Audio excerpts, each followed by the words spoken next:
I think, of course, corruption has changed in these years also. It has become more sophisticated. In many countries, the problem we are facing now is the appearances of new actors in the field of corruption. For instance, organized crime.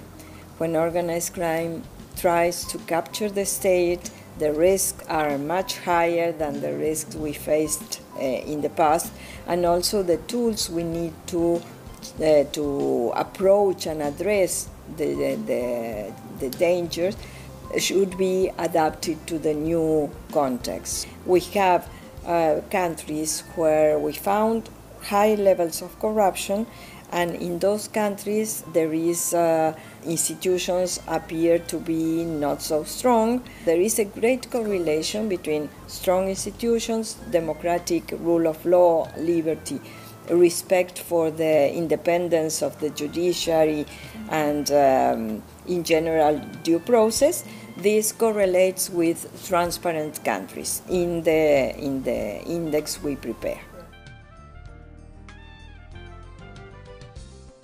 These 4 I's, as I call the formula, of having more information, more integrity, and less impunity and less indifference, particularly in what I have been seeing these days in Hong Kong, relates a lot with this less indifference that we need in terms of engagement of the citizens, instead of in the sense of creating the value culture. So I think the education and the value system is very important in order to engage people and commit people to the fight against corruption.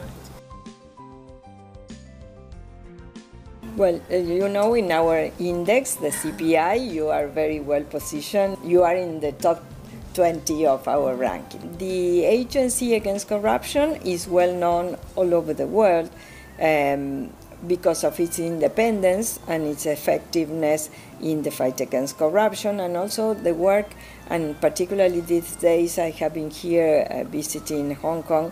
I was very happy to see the work that the Commission is doing from the very inception of the Commission in the 70s. The work the Commission is doing in terms of education, from kindergarten on.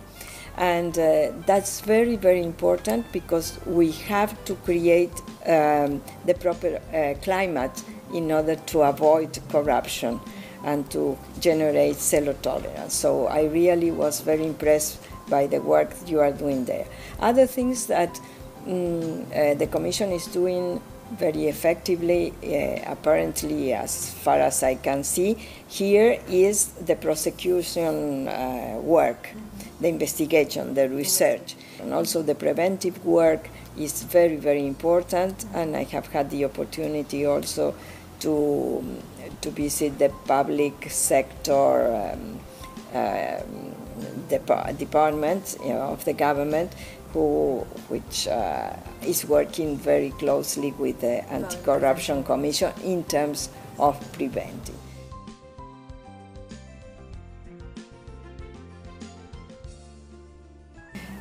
I always say that in fact we can have cases of corruption in all countries in the world. There is no absolutely free from corruption countries. There are ones that are performing better than others.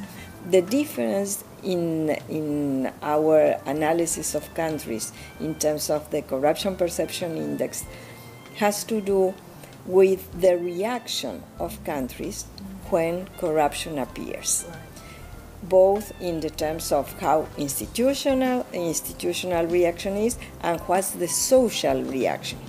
If the society admits corruption as a normal way of conducting business or the normal culture, of course the incentives for corrupt attitudes are much more higher.